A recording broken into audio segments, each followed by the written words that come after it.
Hello friends, hello ఇది పశువులకి గడ్డి, గేదెలకు ఆవులకు ఈ గడ్డిని పండిస్తూ ఉంటారు. ఒకప్పుడు గేదెలకి ఆవులకి గడ్డి ఎక్కడైనా దొరికేది, కానీ ఇప్పుడు గడ్డి దొరకడం చాలా కష్టమైపోయింది.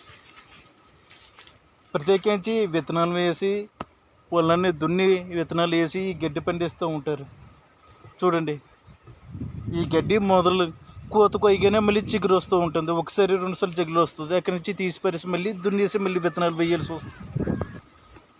ఇప్పుడు గడ్డి కోసం, ప్రత్యేకించి పశువుల కోసం, పశువుల మేత కోసం, పాడి పరిశ్రమ కోసం రైతులు ఎంతో కష్టపడుతున్నారు. వాటి పోషణ కోసం గడ్డి కూడా పండించుకోవాల్సి వచ్చిన పరిస్థితులు ఈ రోజుల్లో వచ్చాయి. ఒకప్పుడు ఇలాంటి పరిస్థితి ఉండేది కాదు.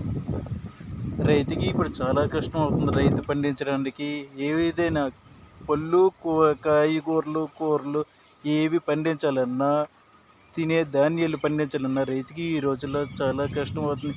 ఎన్ని మిషన్లు, ఎన్ని ప్రయోజకరమైన మిషన్లు వచ్చినా సరే రైతుకి కష్టం తగ్గడం లేదు. రైతు ఎంతో నష్టపోతున్నాడు.